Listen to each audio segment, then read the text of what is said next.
we are wanting to focus one request. What if it's possible when we're in the full group session, if you can hit mute if you think you've got some background noise, that'll be helpful to everybody. So thanks.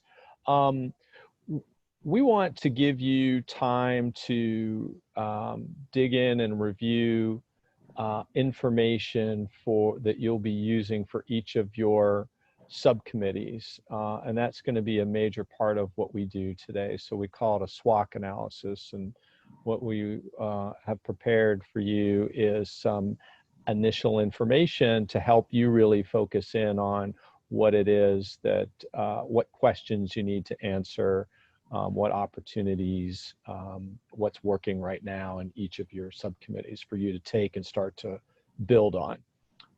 The second thing that we want to do is to give you a demonstration of the city's ClearPath tool.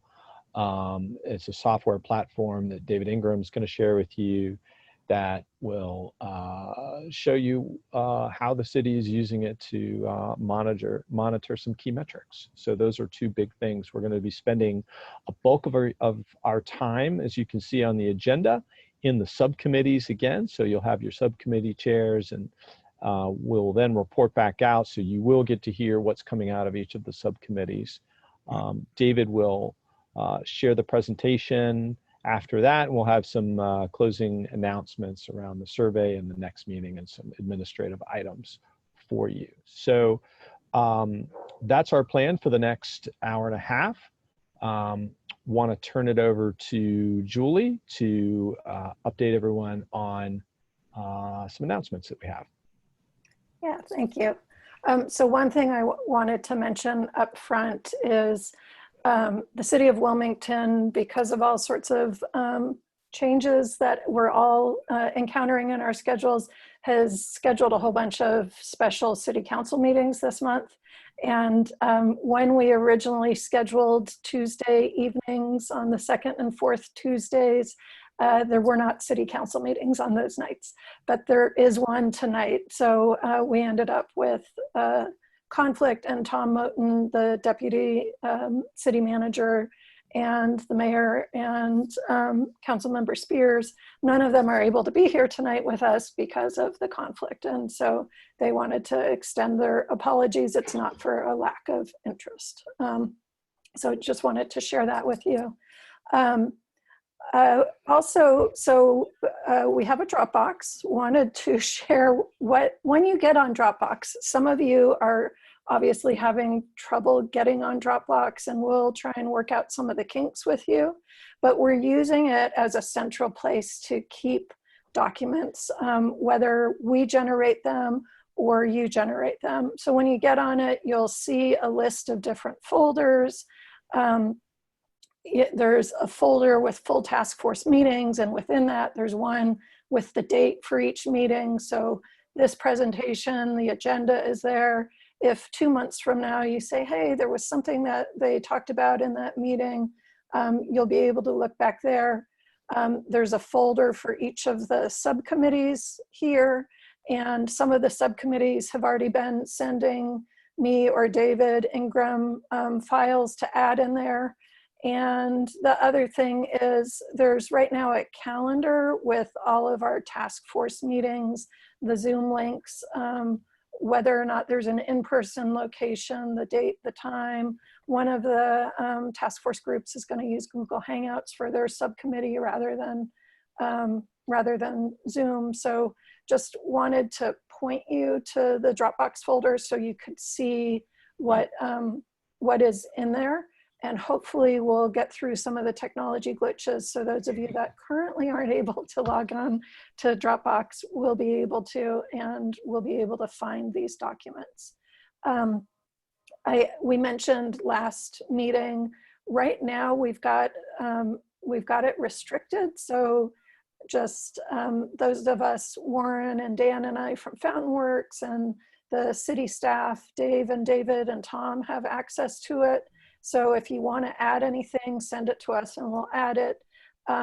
if that's proving to be problematic for those of you that have been trying to get in and can't get in, we can change it. We just didn't want to open up access to everyone because sometimes we all make mistakes and we didn't want someone to start deleting things by mistake, thinking you were just deleting it on your own computer and it's actually our shared files.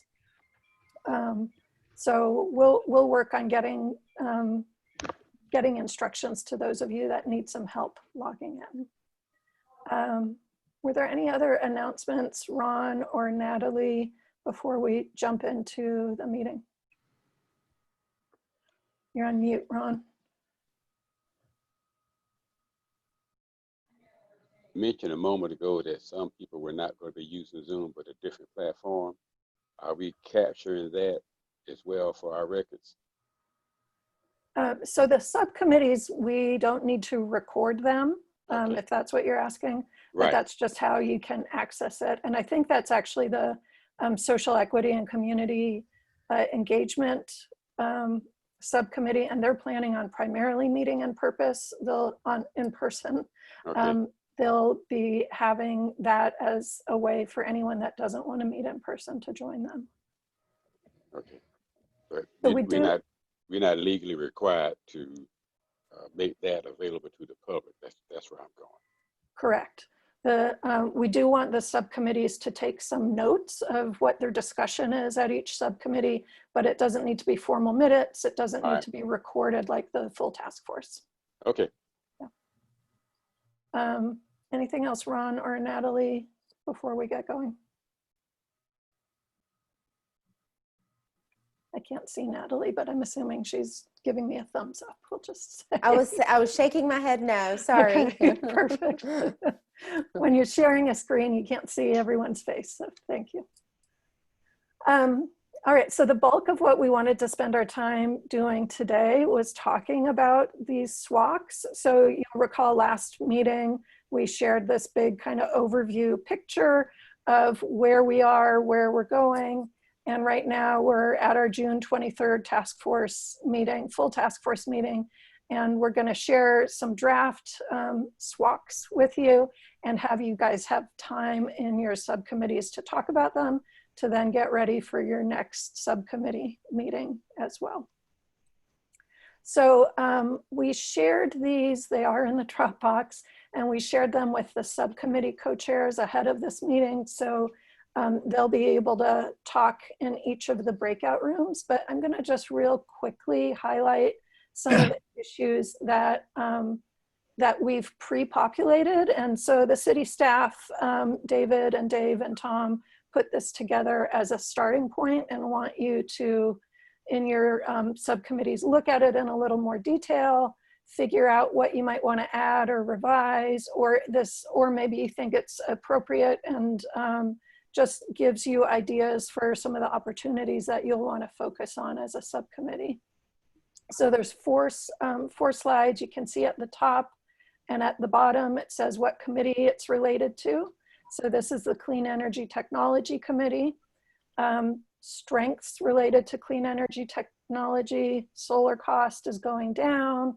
There's a lot of city council support for solar, public support, or I should say for clean energy in general, not just solar. The state and Duke Energy both have clean energy goals, and North Carolina is #2 in the country for solar. Some of the weaknesses, fossil fuels are still widely used. It's a large part of the grid. Budget or funding for making any conversions or investment into clean energy is a weakness, and then structural challenges for solar installs. Some opportunities. The state is working on developing a green source advantage program. There's federal, state, private grant funding out there. There's potential for partnerships.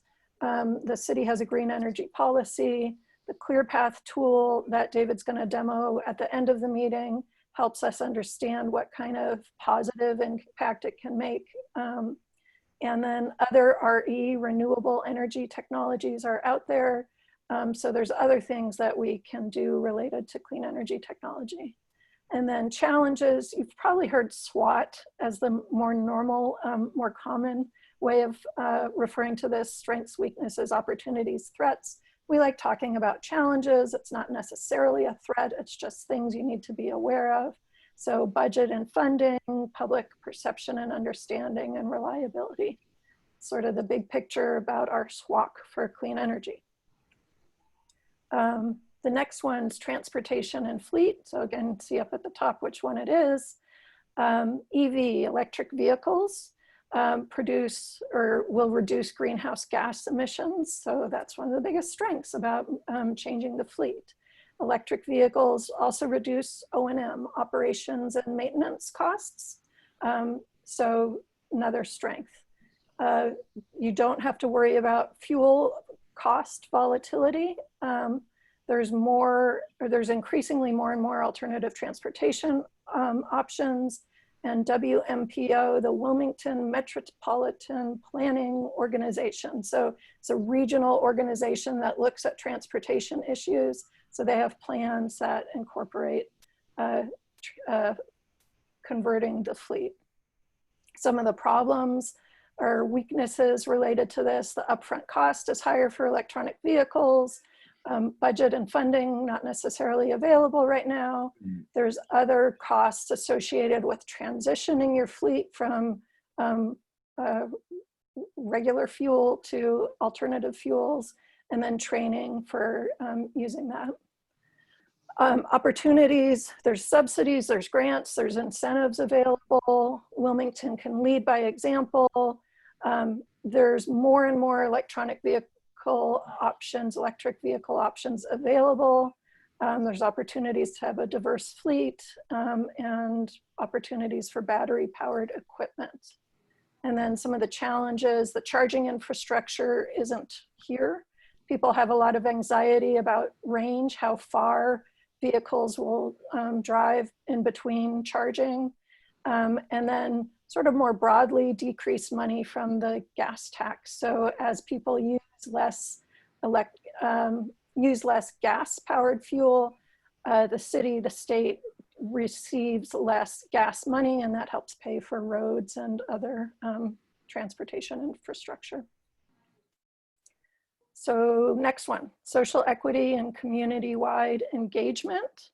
Some of the strengths: the city has a strong community development program, and they have comprehensive goals, comprehensive plan goals, which is sort of the community-wide land use and strategic plan for the city of Wilmington. Some of the challenges: having staff to implement any of these issues, funding sources, the budget outlook is a little ambiguous. So those are some weaknesses. Opportunities, there's a lot of opportunities in terms of social equity and community-wide engagement. More equity, there's potential for grants or federal funding, potential for nonprofit and community partnerships. There's some energy efficiency programs out there that target equity. There's links to climate change and public health, and the opportunity to address energy burdened communities and structures.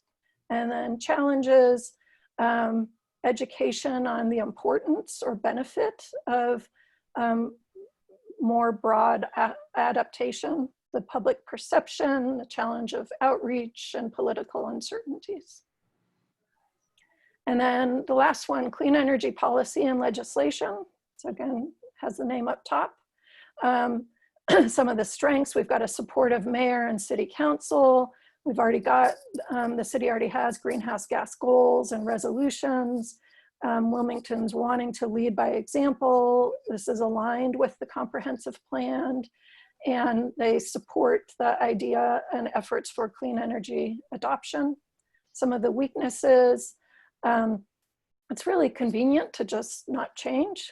So the convenience of the current infrastructure, there's resistance to change. And while we have an engaged group, there's not necessarily broad public engagement.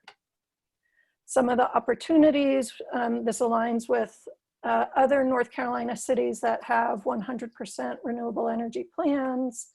CPACE legislation, I I can't recall what CPACE stands for. I thought I was doing good. David, do you want to jump in and remind me what CPACE stands for?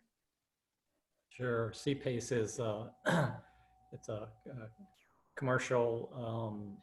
It's a way to finance energy efficiency or solar energy projects where you don't have to pay that out-of-pocket fee and kind of work it into a finance package. So there currently is like CPACE legislation, but the ways to implement it are like tied up in state legislature right now. So that's something that's being worked on at the state level, but it would be awesome if we could get that passed statewide.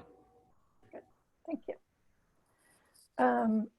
Potential for having a green building policy, having local incentives, the Soul Smart program, David, I think mentioned last week, or 2 weeks ago, I guess, about getting more solar in, having a local incubator for startups or new technology.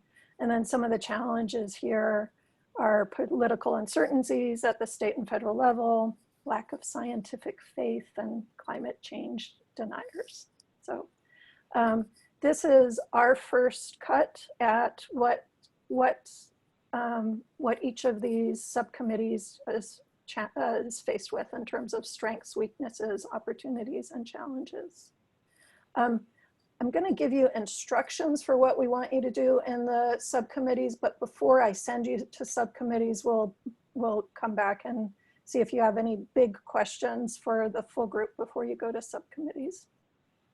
So in your subcommittees, we'd like you to look at these individual SWOCs, take note of any additions or revisions or questions for the one that pertains to your individual subcommittee.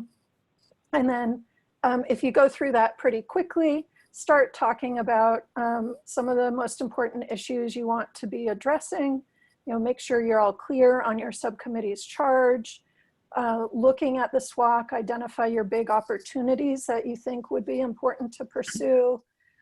Start identifying additional information you need and maybe research or benchmarking you'd like to do. So those are the big questions that we'll be asking you to talk about in the subcommittees. But before we go there, wanted to see if there are any big questions on those SWOCs that you you'd like to address before you split up into smaller groups.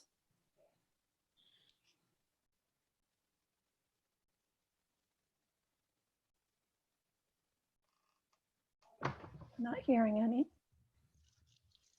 All right, so are you guys comfortable, ready to break up into groups? And we'll give you about a half hour to go through that before we bring you back to the full group.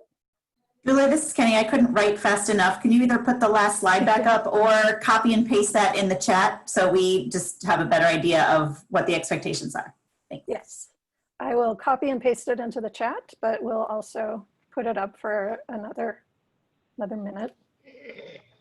Sorry, I had a quick question as well. Before we split into our groups, does everyone have the ability to share their screen? You should be able to share your screen when you're in your breakout groups. Thank you. Yeah. Any other questions? Hello, this is Danielle Laporte, and I missed the meeting when we were assigned to a subcommittee. And I'm in a subcommittee that I know very little about. Is it possible to go to another one? Sure, that's fine. What subcommittee would you like to be in? Maybe community or policy. Okay. Where? I think community is a little smaller, so it would be great if we could move you into there. Okay. Okay. Thank you. All right. So as we were starting the meeting, I started putting people into breakout rooms, but I don't quite have everyone in breakout rooms yet. So I am going to open them up, and a couple of you might end up having to wait a minute until I get you in the right room. And Warren, you had a question about accessing something? I just want to make sure everybody can have access to the SWOCs. Yeah, so the subcommittee chairs, we sent them to them ahead of time. Yeah. Okay. Reverend Robinson has still not been able to dial into the meeting. Would it be possible for one of his subcommittee chairs to call his number so he can at least participate in their breakout session? Is that an option? He's in the equity subcommittee, I believe. Yeah. Yeah, I can try to call him if someone can send me his phone number once we get to the smaller meetings for sure. Could I give it to you right now? Yeah.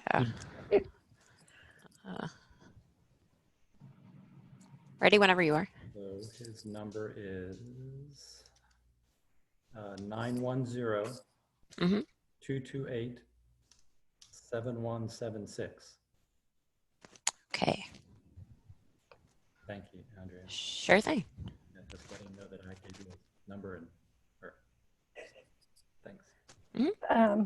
So another question, Amy said, if we make changes, how will we share it back when we reconvene the meeting? So we'd be happy for you to share your screen when we reconvene the big group if you want to do that.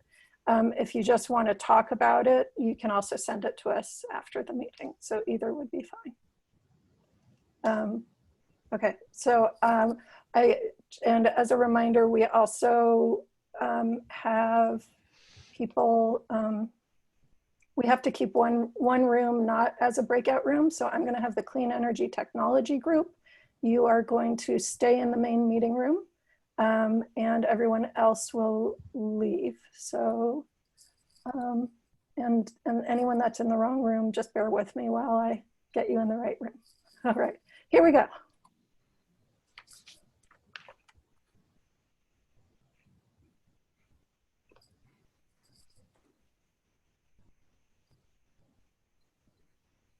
So those of you that are still here in this room, it's probably fastest. I know you guys are probably tired of hearing me, but just tell me if you're in the wrong room and I'll move you. I need to be moved to the transportation. All right, done. Anyone else? Need to be moved to transportation as well. I didn't see who's talking, sorry. There we go. Carson Wood. Carson, gotcha. Julie, if you could put me in transportation. This is Dave. All right. Dave, I was intentionally making you go to a different room this time. But you can. I need to be it doesn't matter. I mean, if that's what you want, then that's fine. Here, I'll put you in transportation. Okay. Thank you. Someone else was just saying they need to move. Sorry, this is a little tedious. I'm in the social equity group. Is that Ashley? Yes.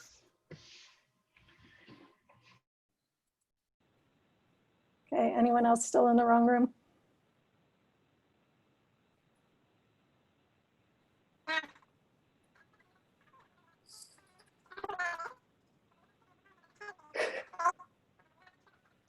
Paul, I'm hearing a very weird noise coming from you, but I'll figure out what room you're supposed to be in. You're supposed to be in transportation. Okay, I think I've got enough that you guys can start meeting. I think you haven't moved Ashley yet. It looks like, not that we don't love you here.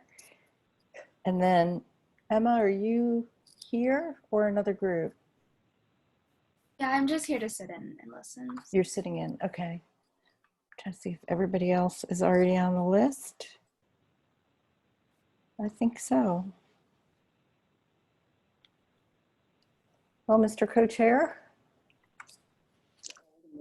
Hey, how you doing, Ruth? Good afternoon, everyone.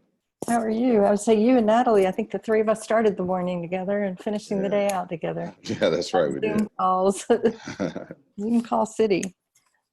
I think maybe it would be helpful to me. It's very hard being on Zoom, just to reintroduce ourselves again. I guess maybe by the time we meet as a subcommittee, we'll know each other. But I'm Ruth Smith, and I have a strategic consulting business. I'm going to say our fountain friends are here. Richard Smith, you're new to our group. You want to introduce yourself? Yeah, hi. I was in the social equity group, but that is not nearly anywhere near my realm of expertise. So I switched over here. I'm currently the energy manager for Pender County Schools. And I have previous experience as the sustainability manager for New Hanover County, and master's degrees in sustainable energy systems and environmental sciences. So happy to be here. Nice to meet everybody. It's always good to have two R. Smiths in the same room. That's right. But with your background, that's fabulous. You're part of our group. Thank you. Bill Gage? Right here. Yes, ma'am. Just want to introduce what your interest is in the clean energy space? Well, I'm interested in technology in particular, which is why I selected that committee. Great. Thank you. My background is in architecture. I'm a registered architect for the past 30-some years and LEED's accredited. So I know something, but getting into this just in the short time we've been together, it's become apparent, that I've peeled back one layer of the onion and there's 40 more to go at least. And I'm really happy to be on this committee and hope I can be of service. Thank you. I certainly will. And is it Emma? You want to introduce yourself? Hi. I'm a high school student here in Wilmington, and I talked to Mr. Ingram about volunteering with the city, and he suggested this is an area that I could sit in, listen, help out if there's any need. So I'm just here to sit and listen tonight. Awesome. Thank you for joining. That's really cool. Sean, you want to introduce yourself real quick? Sure. I'm Sean Sullivan. I'm a geologist, marine scientist. I manage programs for offshore wind in Massachusetts presently, but I also have worked on other projects throughout the East Coast. And I've done other related projects to carbon sequestration, that sort of thing, greenhouse gas. Yep. Thank you. I'm going in order around here. So Gerard, you're next. Hey, good afternoon, everyone. I'm Gerard Newkirk. I'm the founder and CEO of KWH Coin. We're a local green technology company that we're building an energy asset management application to help cities and local governments become their own energy company. So glad to be here. And renewable energy technology is one of my passions. So glad to collaborate on this policy recommendation process with the Clean Energy Task Force. Thank you. Let's see, Molly is next. Hi, good evening. My name is Molly Davis. I am an 8th grade science and earth and environmental science teacher at Noble Middle School. My educational background is marine biology and marine technology. I'm very excited about learning more about this, and for me, it just seems like we should be further along than this by now as a community and as a country. And I'd like to, I preach about this all the time in class, and it's time to get rolling and get some things done around here. Thank you. Robert, I got you next. I'm Robert O'Quinn. I'm a town planner for Wrightsville Beach. I have my MPA in public administration from UNCW with a concentration in regional urban planning and policy. I originally started my MPA in policy analysis, but I'm also very interested in technology and how it can make the future much better. Thank you. PJ, you want to introduce yourself? Yes, I'm PJ Klein. I actually have two roles in my job. I'm the Assistant Division Energy Manager for our 14 sites worldwide in our optical fiber and cable business. Most of those plants, 6 of them are here in North Carolina, hence why that role is here. And then I'm also a business continuity manager for risk mitigation in our business. backgrounds in power, professional engineer, and also a certified energy manager. Terrific. And Natalie, you want to introduce yourself, our co-chair of the task force? Hi, I'm Natalie English. I'm president and CEO of the Wilmington Chamber of Commerce. I'm excited to hear your conversation tonight and then to hear what the other subcommittees have to say. This is a great opportunity for us to shape a vision for our community, and I'm really grateful to all of you for chipping in. Thank you. And Warren, do you want to do a quick hi?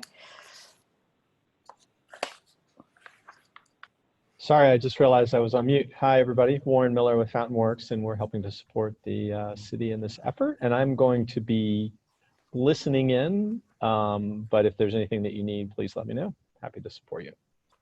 Thanks. Well, Jordan and I had a chance to get together, was it 2 weeks ago? Last week? I don't know. I lost track of time. But talk a little bit about the subcommittee and where we might go. One of the things we talked about was sort of needing to have a bit of a common level of interest, of understanding of, you know, so what are the opportunities? And I think that's sort of one of the four. I've got the chart, but I think you've got it listed in the chat, what we're required to do, but the strengths, weaknesses, opportunities, and challenges. One of the questions I really had was, what are the options here, right? What can we rely on?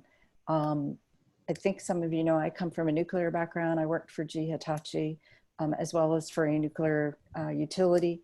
You know, baseload energy is one thing, renewables on top of that, technologies to advance us as we move through, technologies continuing to advance. Somebody mentioned carbon capture and storage. There's legislation that's moving through Congress right now on that. I also worked for a company that did CCS work at one point.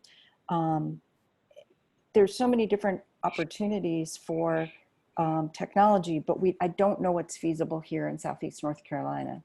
So one of the things we were thinking about doing for our subcommittee meeting, our first subcommittee meeting, was to get somebody who's a speaker that really understands what technology options are here.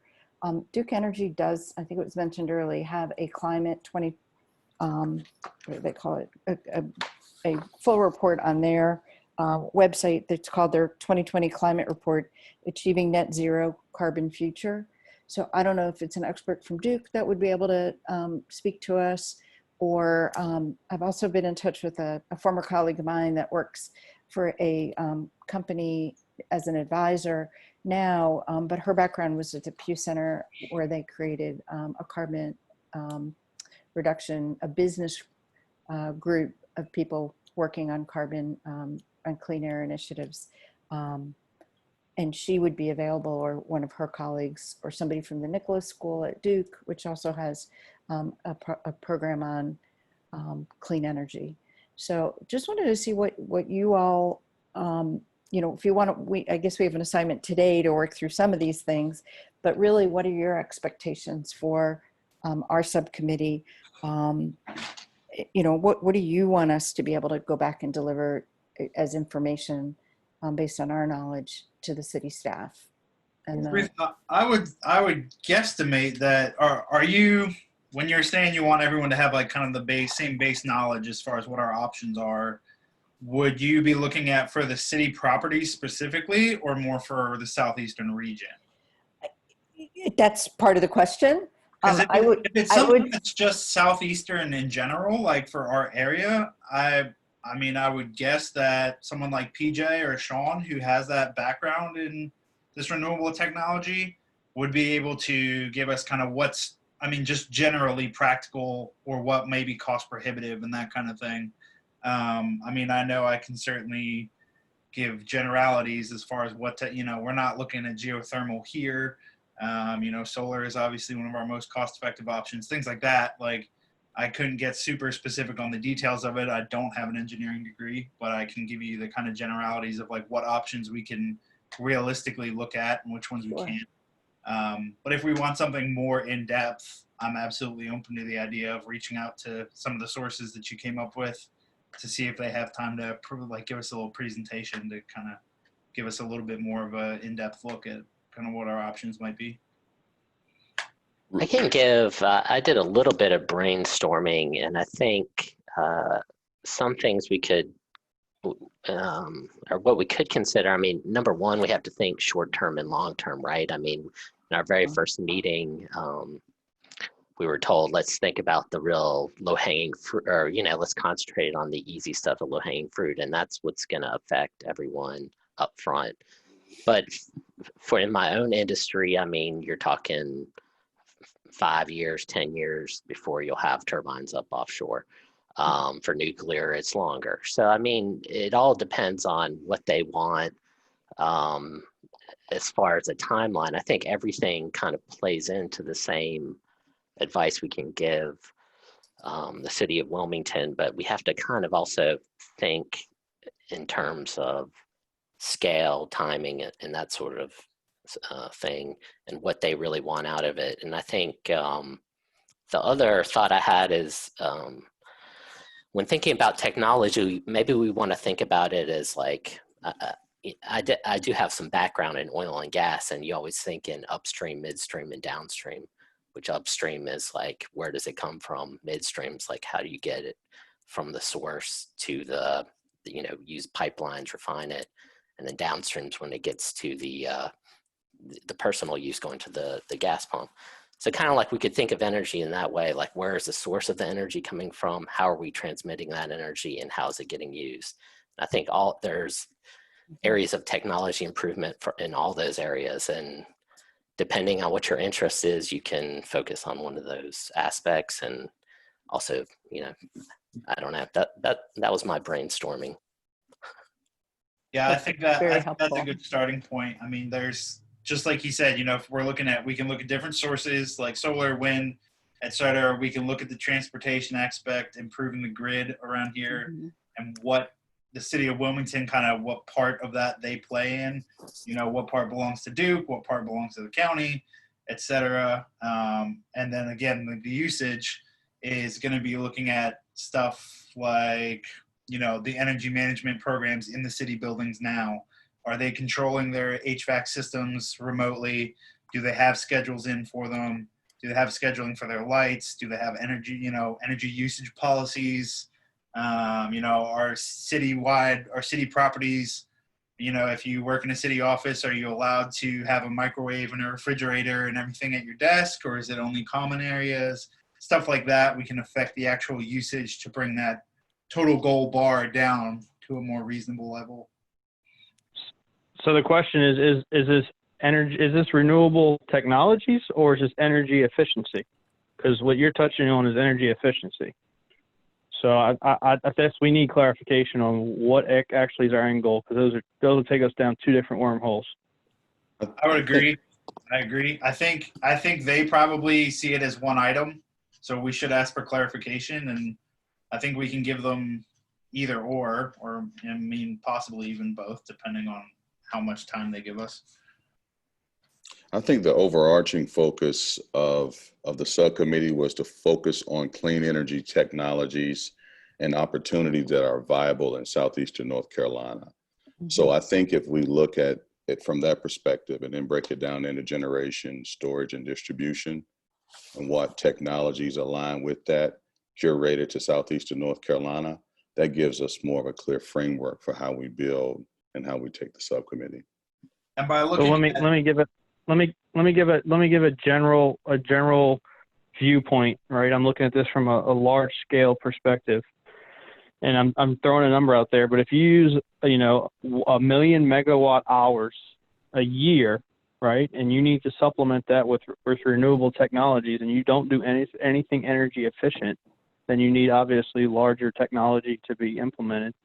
However, if you cut that 1 million kilowatt hours down to 600,000 kilowatt hours, then you don't need as large of a renewable solution.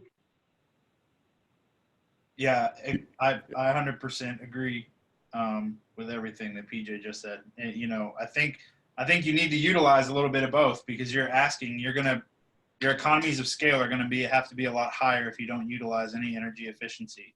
But I think also, like Gerard said, if we look at just what's practical in southeastern North Carolina, that can eliminate a lot of the questions for us. I mean, you know, the city of Wilmington in the next 40 years, are they going to have funding to build a nuclear power plant to completely supplement their energy? Most likely not. You know, are they going to, and then as far as grid optimization, like, does the city of Wilmington even have the ability to alter anything with the grid, or does it all belong to Duke and that's their responsibility? I think by diving in and looking at some of those things, we can eliminate a lot of those avenues that we could kind of fall down and just centralize on what it is the city has the ability to affect change on. And I think we need a comprehensive energy mix, like we were talking about a little bit earlier, as I think Ruth was talking about a little bit earlier, especially from our partners at Duke Energy, just so we can see what are their 5 to 10 year plans as far as building out their renewable portfolio, so that we have at every level an understanding of what their 5 to 10 year plans are as far as deployment. And then we can build out a recommendation strategy that aligns with that too, to be more productive. And I think it's really important to remember this, we're recommending to them a variety of things, and it could be policies that then they take to Raleigh or take to Washington. They're a municipality. They don't generate electricity currently. They might put some solar on buildings, so they do generate, I shouldn't say they don't generate much. The majority. At this point. I don't know how to say that diplomatically. A significant amount. We know what the fuel mix is for Southeast North Carolina. I mean, but you know, I think understanding that, frankly, solar's growing like crazy. Nuclear is a big part of our base load. And it will be for the foreseeable future with extending licensing at Brunswick, et cetera. The state still relies a tremendous amount on nuclear. And then there's this new advanced nuclear. You know, everybody's not going to have a nuclear plant in the backyard, or the city won't have one in the back lot for, you know, out in the municipal facility running things. But they might have improved, you know, one of the things that I think we need to look at too is grid resiliency as a whole. We know that all too well. My lights flickered for some reason earlier today, not when the storm was happening. But I think resiliency is part of it. I like the idea of sort of figuring out, you know, what's the universe we're working in, and then focus in on the kinds of recommendations we can make to the city. And I do think a lot of those will fall into the efficiency area. But don't forget, we can also get them to be proposing policies that would drive the community to cleaner energy.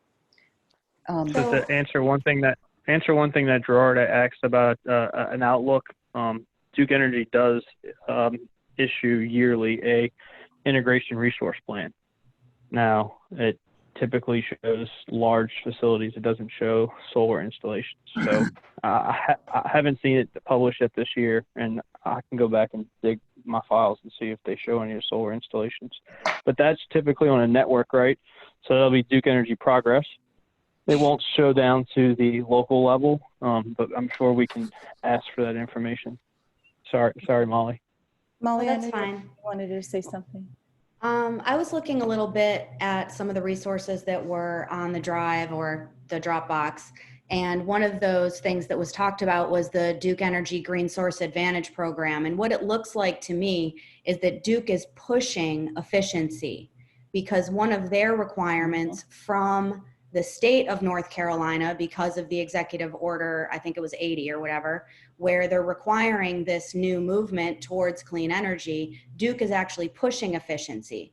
So if we think about, you know, they're offering those renewable energy credits. So if we think about, we're looking at renewable energy, we know that solar works here, we integrate efficiencies, all of those types of things are really low-hanging fruit. And if we think about looking towards those ideas, then that's how we get buy-in from the rest of the community. If we can think about things that aren't going to be super expensive or invasive, when all of the things that are happening right now, I think it's going to be a lot more difficult to get buy-in for some huge forward-thinking project. Whereas if we're looking at our things that we could do easily, the solar, the efficiency, I don't know what happened, those kinds of things, I think that's a great plan. And then we also have to figure out how to integrate local business into that plan so that the money stays here. And I think that's the way we get our buy-in from the community, which then will give us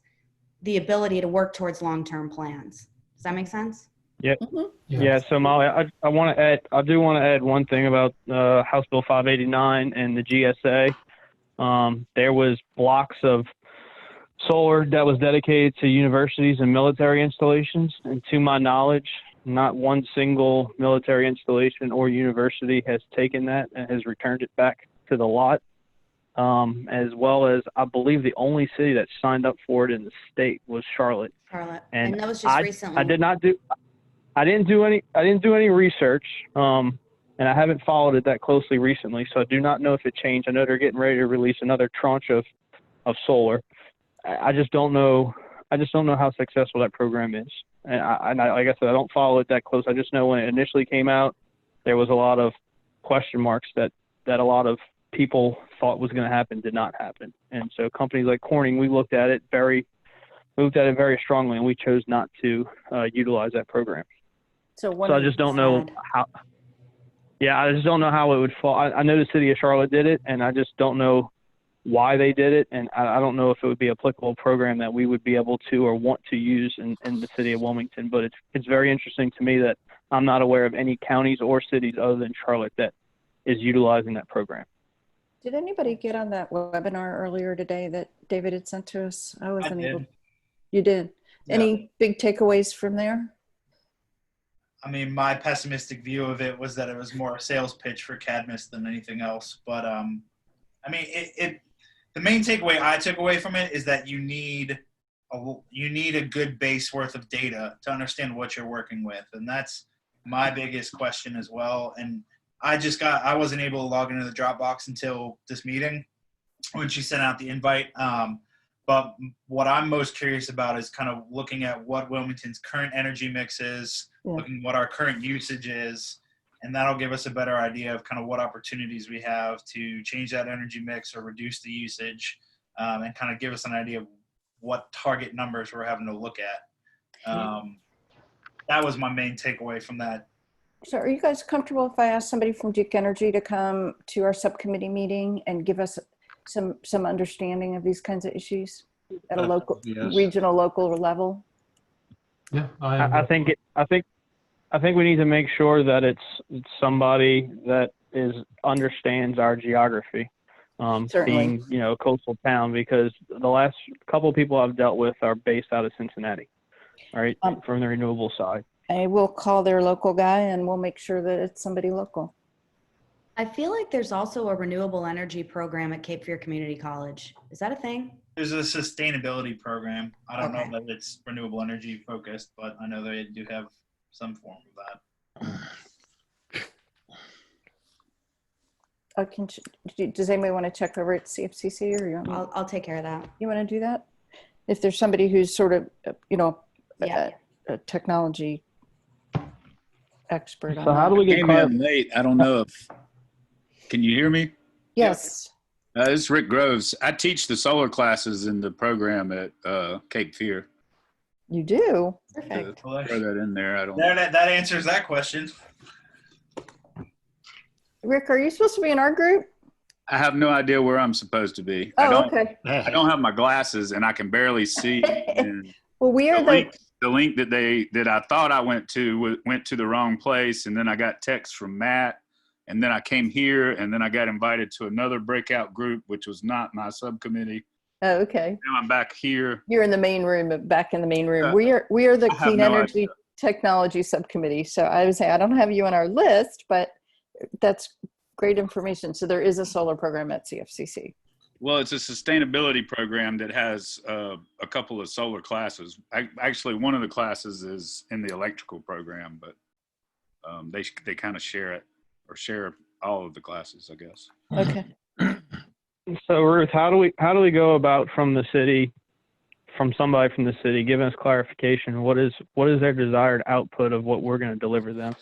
Because I've heard that we've kind of gone round and round. I'm not sure I quite understand what we're trying to accomplish. Yeah. Anybody else want to give their perspective on what they think this task force generally and our subcommittee more specifically need to I come have up a with? feeling that they're kind of leaving it up to us to Yeah. determine what it is that we give them. I mean, we can certainly ask for clarification. I don't think it hurts, but my general impression so far has been, you know, well, we brought you guys in, you figure out what we're supposed to be getting out of it. So my general take would be that we should, kind of like Sean said, we should be looking at short-term, long-term, and we should come up with something comprehensive, maybe not comprehensive, but something that dips into a bunch of the different ponds and looks at where, you know, hey, energy efficiency may be a short-term goal for you, and then looking at some installations of solar or wind, maybe a long-term goal for you, things like that, and kind of give them maybe not a step-by-step guidance on how to get to 100% renewable, but give them some of the tools and options that they can utilize to take advantage to get to that 100% goal. So do we know what the power, I saw we had a graph that David showed that showed how much power the city uses, but do we understand where it's used, how it's used, how much is lighting, how much is HVAC, how much is machinery, et cetera? I mean, do we have that level of detail so we can even make recommendations? I know there's some related data in at least somewhat relevant data in that Dropbox, but like I said, I haven't had time to review it yet, but I did see scrolling through, I did see some information there that shows like breakout for electricity consumption, et cetera. So how about we Well, at least you can get in it. I'm blocked because of our firewall, so I'm trying to work through that. Good. I had the same problem. I couldn't use my work computer. I had to use my home computer. I'm looking at the PowerPoint right now that was used, and I'm trying to see what we got. I'll let you know. So let me, oh, go ahead, Jared. Oh, no, I was saying that I think that just to follow up on what Richard was saying, I think the first point as far as our subcommittee work was to develop clarity on the subcommittee's charge. So it sounds like we have the overarching goal of focusing on clean technologies and opportunities that are viable in Southeastern North Carolina. But I guess we here as a subcommittee can come together to curate it and determine at what level we're going to make our policy recommendations. So I think the way we're starting out with short-term and long-term is probably the best framework. And then that probably initially starts with at consumer level of controlling your behaviors as far as energy efficiency, and then maybe building out from that. But I think we can determine what the clarity is as far as what our charge is going to be. I was going to suggest that maybe we invite David to also come to our subcommittee meeting and give us the kind of level of detail that you've mentioned. That was going to be my follow-up, was that if that's the path that we decide to go, then the first thing we should do is ask for clarification from David on what their current policies are, so we can know what they're already implementing. We don't want to waste any time developing energy efficiency behavior plans for them when they're already doing something similar. We also need load forecast. Agreed. Yeah. Try. Yeah. So probably what makes sense is for our subcommittee meeting to have somebody from Duke come in and do a very focused conversation, not their whole portfolio, but what's going on right here, what's potential here, what's on the plans for here. And then have David also hear that, and then also be there to talk to us about what the city is currently doing, where their emphasis is, where do they, what their plans are going forward. So and also what data that they collect. What data? What data they have available to them. Okay. Yeah, detailed information so that you can identify what can be easily replaced. Okay. Yeah. I'd also recommend thinking about other utility companies too, just to compare with Duke, so you can make recommendations on how Duke could improve their grid or however they're getting the energy. I mean, Dominion Energy right now, for example, they also operate in the Southeast and on the coast. I think in general, not a bad idea. I'm not saying we have to have someone from them come and talk, but to at least get some ideas of what they're doing different than Duke. Yeah, and you can have a comparison to kind of compare Duke as a benchmark as far as, where is Duke rating compared to other utility providers on the renewable energy portfolios? Are they at the head of the pack? Are they lagging way behind? You know, what are they doing that other companies aren't doing, or vice versa? I can make a couple calls to former colleagues. So I think you guys know, I worked on energy policy in Washington. So a lot of the National Trade Association folks are people that I sort of grew up with in our careers. I can check with some of the folks that are focused on clean energy and give us some regional data, I think, if that's useful. Should we also focus on, I don't want to call it sister cities, but cities that are along the coast like Savannah, Charleston, that have similar population and with the similar, mitigating factors as far as hurricanes and those things like that. So we have to think about resiliency. Should we look at some of those cities that are similar to Wilmington just to get benchmarks from other cities and what type of renewable energy technologies they're deploying and their success rate? I think Asheville has a good program from the materials I saw before we started. So Asheville is a good place to start. I think it's one of the first communities I looked at coming into this. What about the North? What about the North Carolina? It's NC-CEBA, which is a Clean Energy Business Alliance, I believe. That I attended a workshop with them up in Raleigh in November. I'm looking back at maybe November or October, November 4th. That had a pretty good agenda. So maybe they talked about things worldwide or statewide. Cool. We'll look into that as well. It looks like our colleagues are joining us back in here. So we'll have to cease our subcommittee conversation. We don't want to tell them our secrets yet, do we? That's right. Super secret. Everybody, we solved the problems already. We're done. Yay.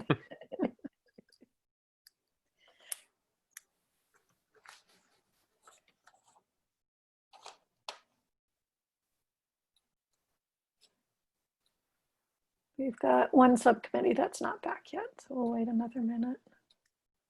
We'll wait 24 seconds.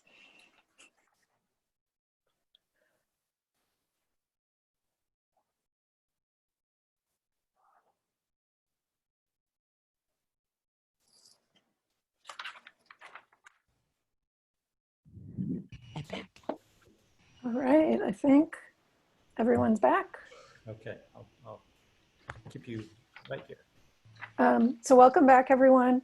We've just allotted a few minutes for each of the subcommittees to kind of report back out what they're working on. I floated around to all the different rooms and a lot of good conversations. And I also am hearing there's going to be some role for us as facilitators and co-chairs to make sure we're all in sync and not duplicating efforts, because there's some overlapping conversations as well, but it's really good conversation so far. So I'm going to start with the Clean Energy Technology Committee. If you want to just spend 1 to 2 minutes telling us what you all were talking about.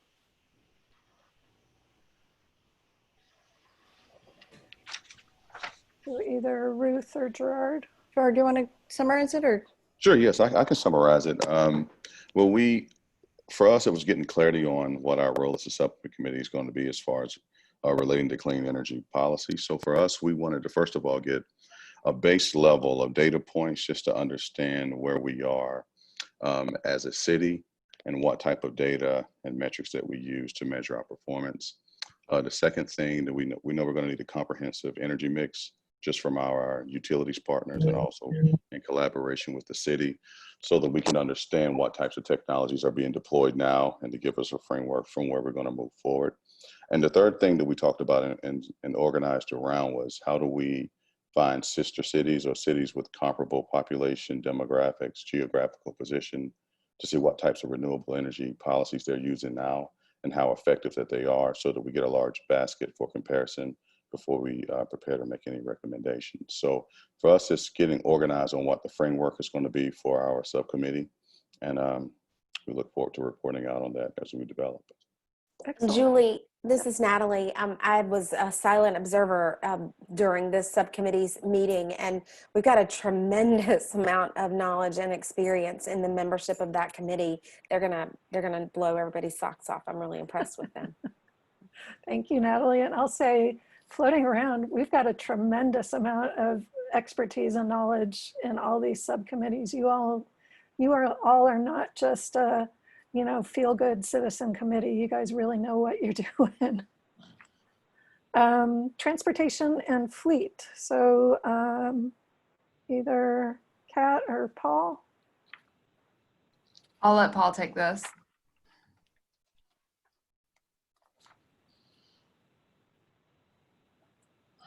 All right, I'll go. So we talked a lot about both infrastructure and fleet. You know, we do have some strengths when it comes to the different things that Governor Cooper has tried to do in the past, but those are also some of our weaknesses now with the federal government. However, you know, we do have a very flat geography, so we're also including bike ped into our strengths and things of that nature. We have a lot of different opportunities when it comes to support, whether it be subsidies, grants, incentives, also potential for public-private partnerships. So that was really exciting to talk about, because I think that we do have a lot of knowledge in our room as well with different things of that nature. And we talked about the ways that we can both help the city and the citizens as we build infrastructure together. So the challenges are obviously going to be cost, and also slightly ranging anxiety when it comes to electric vehicles. But what we heard was very promising, especially even with the new garbage trucks and their ability to have long range. So thank you. Great, thank you. So social equity and community-wide adoption, either Amy or Andrea. Hi, sorry, I have two dogs that decided right now they're going to wrestle and make a giant fuss, so hopefully you can't hear them. Our group had a lot of exciting opportunities that we are, you know, looking forward to bringing to the community. We discussed that, you know, I think a lot of what we work on engaging the community with are going to be very closely tied with what the other subcommittees are putting together, the policies and the new things that are coming into play. Those are the things that we want to really focus on and then push out to the community and get them engaged and excited about. So it's definitely not going to be done in a vacuum. But we've added a number of opportunities that I am going to organize in my notes and submit to you. That way we can include them on the slides. We know that funding is an issue. We really spoke about, you know, getting grant applications, grant writing, and seeing how we can best support our low-income families and neighborhoods, and just make sure that they are the ones benefiting, and not, as I think it was Owen pointed out, you know, if we get some cost savings, that they're not going just to the landlords, but actually to the residents that are footing the bill for those the energy bills. So lot of stuff that we're going to organize and put together, but really excited about it going forward. Great, thank you. And policy and legislation. So Kenny or Matt? Okay, we kind of broke ours into different sections of focus. So one will be looking into what state legislation is already there and what's being proposed by the General Assembly. And so we can do research of what's being proposed now and figure out if there are certain issues or legislation that's going through on the state level that the city wants to back, or say maybe that's not the best thing for moving forward. And then also as far as then looking from the city and what incentives the city is going to give for other people. If we're setting up where they're an example, we want people to follow the city's example. So we need to have incentives that will allow citizens and private companies to also jump on and utilize these renewable resources. Great, thank you. I think we're going to shift into having David share the ClearPath tool with you all to show what the city has and what some of the capabilities are.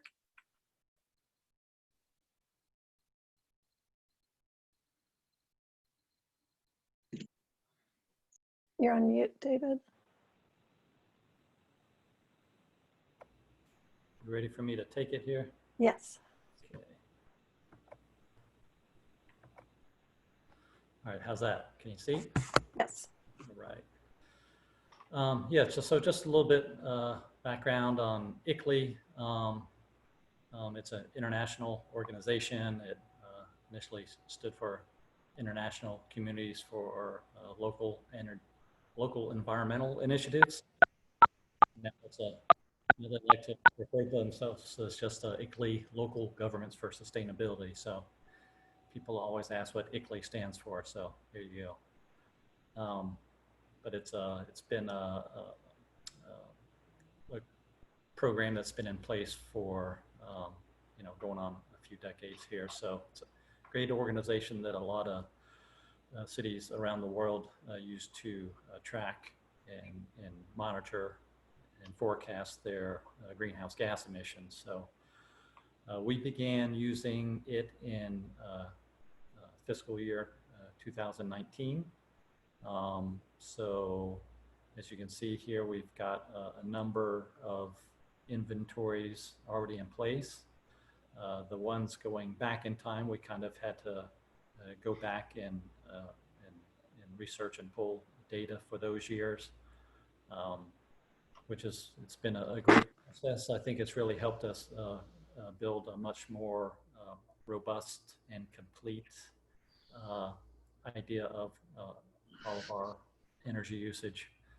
And it's really kind of helped us, in particular, I think, with the fleet portion, really helped us kind of define which portions of the fleet are using the most energy. I think some of our earlier emissions work just kind of had a bulk usage for gasoline and diesel, as opposed to breaking it down by particular vehicle type. So just wanted to give you guys a little bit of background in regard to what we've done so far. But as you can see, we've I don't know, I think you can kind of see easier here in the reports section. Just kind of the last few years, starting with 2013. You kind of see up here where each it's divided into different sectors: buildings and facilities, our street lights and traffic signals, and then the vehicle fleet. Those are kind of the emissions area that we're tracking. There's certainly, you can do this either just looking at the local government level, or you can look at it community-wide. These inventories here are just at the government operations level. So it doesn't include some of the sectors we would be looking at if we were doing a community-wide survey, which I hope to be able to complete here in the near future. But as you can see, we've had a few up and down years. We were on a nice up and down, nice downward trend going into 2017. I'm actually still working on the fleet data for 2017, so that sector's missing for that inventory. But you see, we had a little bit of an increase overall in 2019. Both, I think what we're attributing those to are both a significant warming trend in the summertime, which is when we utilize most of our energy for electricity and building functions, as well as Hurricane Florence hit in that year. So we had, I think, some increase in fuel costs just due to the response to the hurricane. But the tool really allows us to not only do the inventories, it allows us to do forecast models. You can input a variety of different growth factors into the forecasting tool, whether that's changes in the energy mixture in the grid, or if it's increase in building square footage that the city is operating, increase in staff usage or number of staff. So a number of different inputs you can put into the forecasting model to, I'm just trying to pull up one of the screens here, to kind of help you kind of establish, if you continue like business as usual, what would the emissions look like going all the way out to 2050. So I think we still have a little bit of work to do to refine our forecasting right here, but it's kind of a general picture of what we have forecasted thus far, starting from where we are right now overall with this is looking at just the building sector, but about 4,291 metric tons of CO2. And if we didn't do anything and just kept going business as usual with the growth factors that we have input already, you can see what the expected CO2 greenhouse gas emissions would be. So yeah, just a little bit about the forecasting model there. Once you have kind of forecasted, you're able to identify a variety of reduction strategies, which is I think will be particularly interesting to our group here as we identify various energy reduction strategies or increase in the amount of solar deployment, either just for the city or around the community. We'll be able to plug those kind of values into this modeling tool and see what impact it has on that forecasted emissions. And it can project it out as many years as we would like. So I think this tool is going to be extremely valuable in helping us with this effort as we begin to plug in various reduction scenarios on things like a couple that I haven't activated it into the forecast yet, but things like solar installation or passenger vehicle electrification. Again, that's just looking at our own fleet, but what would be the impacts if we electrified 100% of the passenger vehicles in our fleet? With this tool, we would be able to see what that impact would not only be in greenhouse gas emissions, but also in the cost.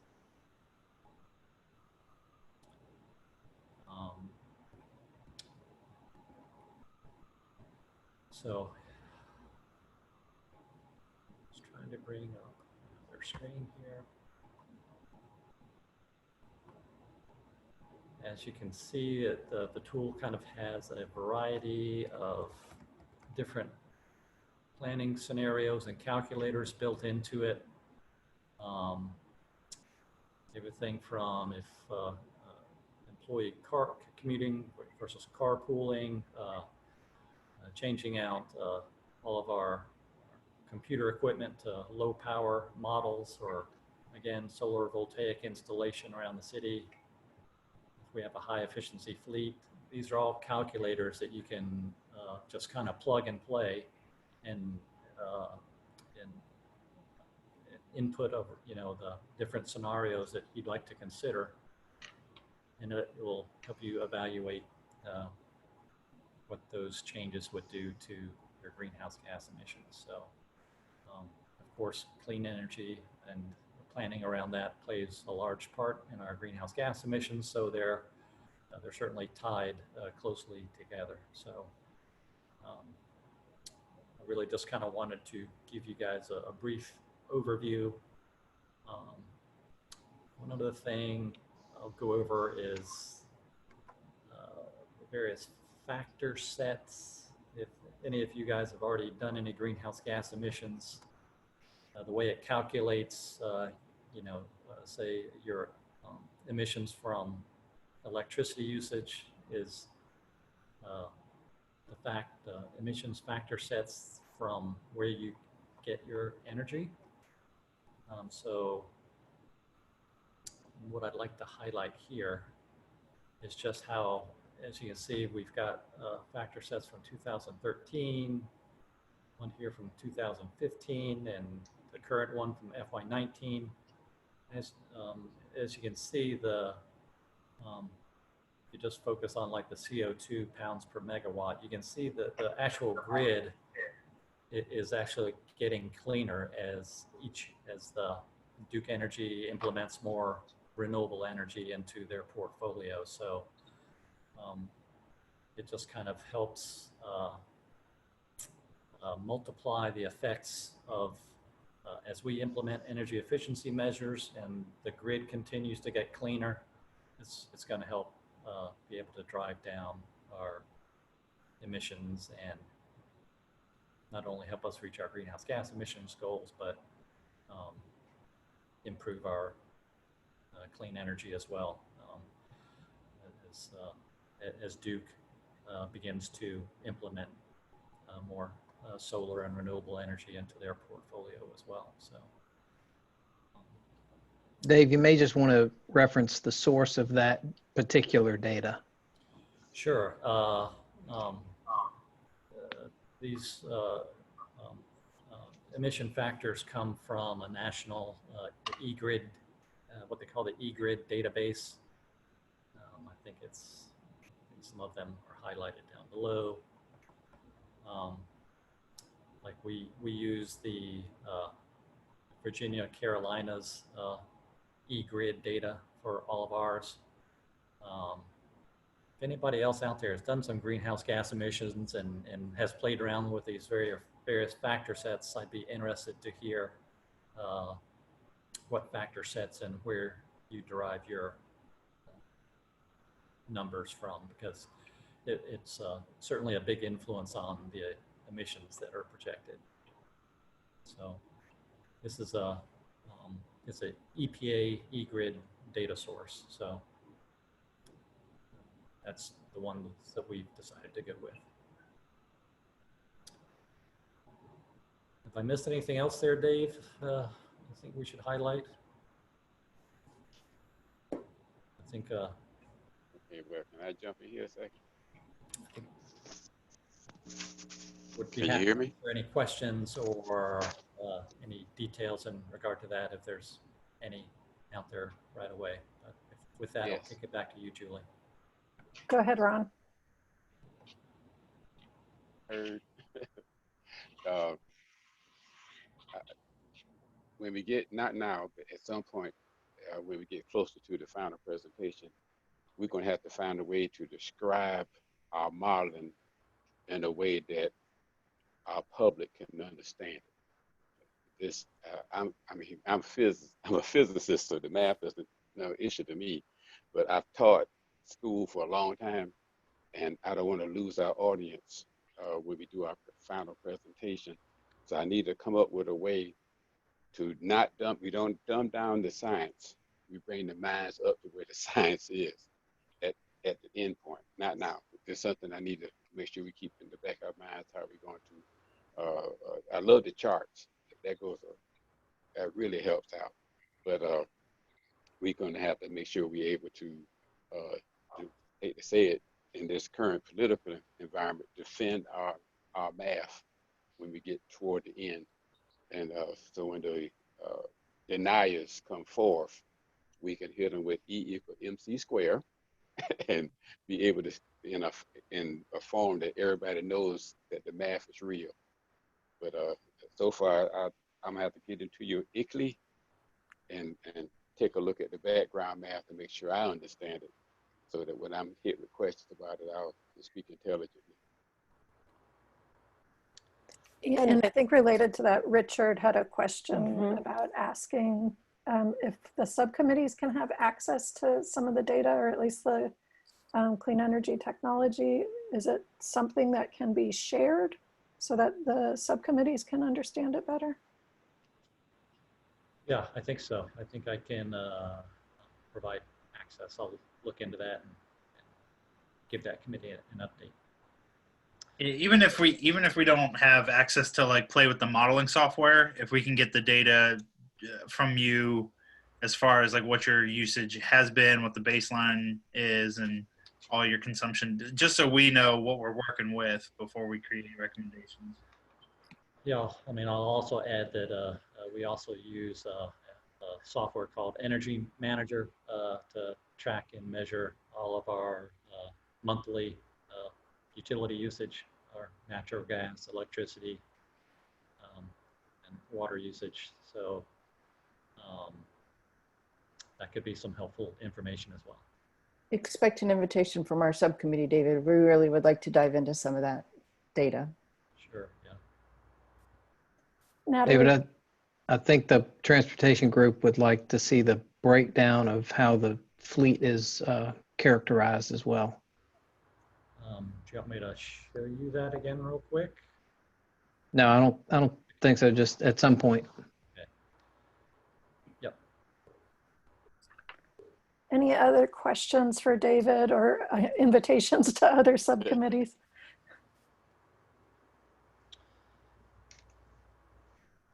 All right.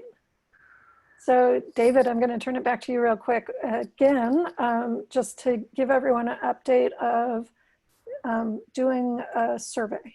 Where are we? When do we expect it to be ready and go out? I'd like it to go out, certainly I think within 6 months.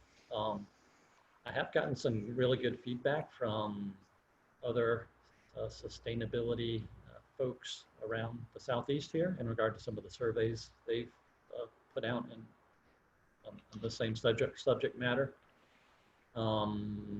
So yeah, I think and I know a few of the committee members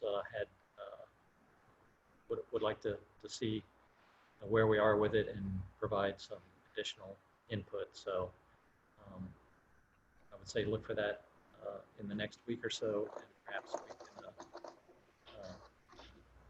bring that up for discussion at our next meeting. So when we originally talked about it, we said that we were going to do the survey near the beginning of the task force, and then we might do a follow-up near the end. Are we still on that time frame to be able to get it out pretty soon? Yeah, I mean, if I guess maybe before our next meeting, I can try and send it out next week, and if we can get it out this month, I'd love it. So. Great. I think we're working with our communications department as well on formatting that and helping with dispersal of it. So. Great. And I know at a previous meeting, many of you said once it's ready and ready to be distributed, your different networks, you'd be happy to share it through the people you know and your contacts as well. That would be great. So the last thing is just upcoming meetings. You all have been, you've got the next meeting. I'm going to share just this document. Font's kind of tiny here. It's in the Dropbox folder. But you all, your next meetings are your subcommittee meetings. And so this document that's again in Dropbox shows what the regular meeting schedule is for everyone. So you've got July, I think 8th and 14th are the next meetings, and then July 28th would be our next full task force meeting. And there's links if anyone wants to sit in on another subcommittee that's not at the same time. You all are welcome to. And the co-chairs, Ron and Natalie, and the staff are probably going to be floating around to some of the different subcommittees. If you specifically need David Ingram, he's the high demand guest. If you specifically need him at a subcommittee, since some of you all meet on the same Tuesday in overlapping times, make sure to reach out to him so he can reserve his time. Otherwise, just expect some people to be floating around and visiting you every now and then. As I said at the beginning, for the subcommittees, you don't need to record your meeting. You don't need to take formal minutes, but we would like you to take some notes so that we can keep track of what's happening and be able to share that amongst the co-chairs and staff, so we can help make sure you're all coordinated. If you have questions or need guidance ahead of the different meetings, certainly reach out to David or myself, and we will help provide some answers. So that's all I've got on our agenda. Warren, anything I'm missing? Natalie, Ron, any No, closing? nothing else that I have. I'm good. I'm good. You guys are doing a great job. I'm really excited about all the knowledge and experience and expertise that you all bring to the conversations. Yes, thank you all so much. To those of you that have had a few technology glitches, sorry, we're all living in a COVID world right now, so we're doing the best we can. But thank you, everyone. And if we don't see you at a subcommittee, we'll see you in a month at our next full task force meeting. So have a good night, everybody. Very good. Night, everybody. There was a question that just got typed in. Yeah, David, for you from Danielle. Danielle's has not been able to speak, but can comment in the chat box. Protocol for the survey. No, it is not going to be a statistically valid, scientifically representative survey. We're just trying to get a pulse of the community. So we are not we're not doing anything more formal to get a perfectly represented response, but it is a good question.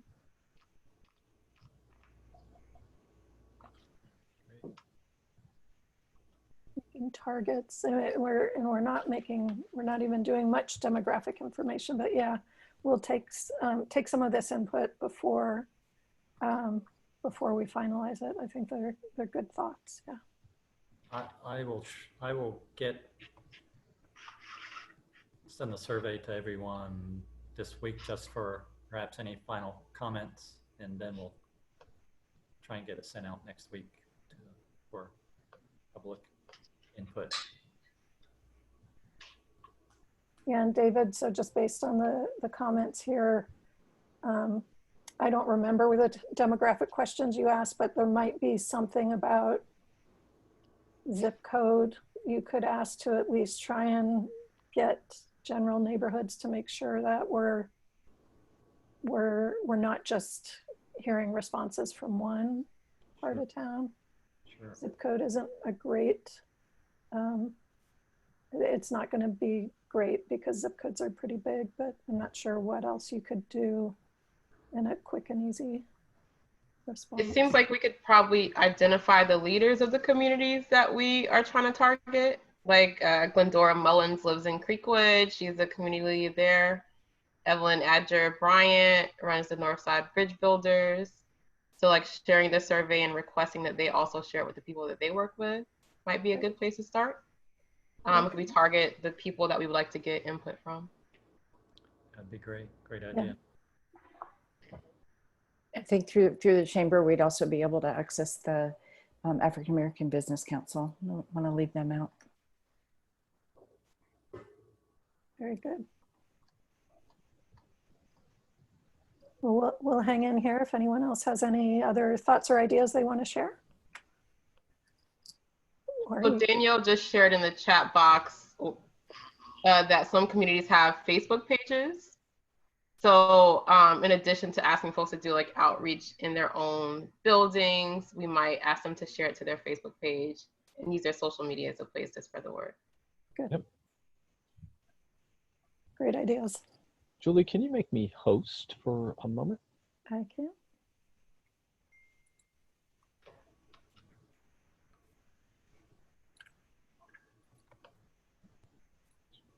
Wanted to see if I could do something for Danielle here.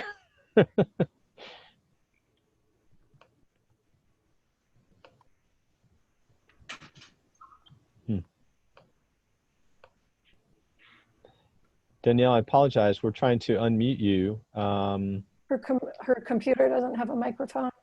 Oh, is that what it is? Okay. Yeah. All right. But her chat sometimes was going public and sometimes was going to individuals. So in her subcommittee, we weren't able to see everything that she had to say. So folks, we're officially adjourned.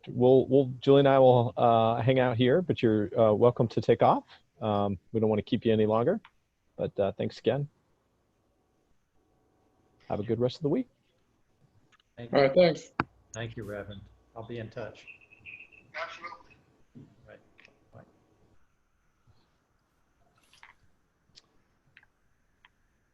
Dan, I think we're good. Yeah, I will figure out the Dropbox. I started doing it, so I will figure out before I go to bed tonight, and I'll just ask for like a test with Mr. Sparks, and then I also was working with Mr. Ryman, so I'll send them to the link that I come up with, and then what was the last question I had? I mean, some of it seems to be people who have like existing Dropbox accounts. Yeah. I will figure it out because it's bugging me. So. Is technology making our lives easier, David? I want an answer. We're being cleaner and more efficient with. We really are. Our greenhouse gas emissions are way down this year globally. Yeah. Well, have a good night. Right, let me know if you need anything. Okay. All right, bye-bye. Julie. David, anything that you need? Any other comments? I don't think so. I need to refocus on that survey again. It's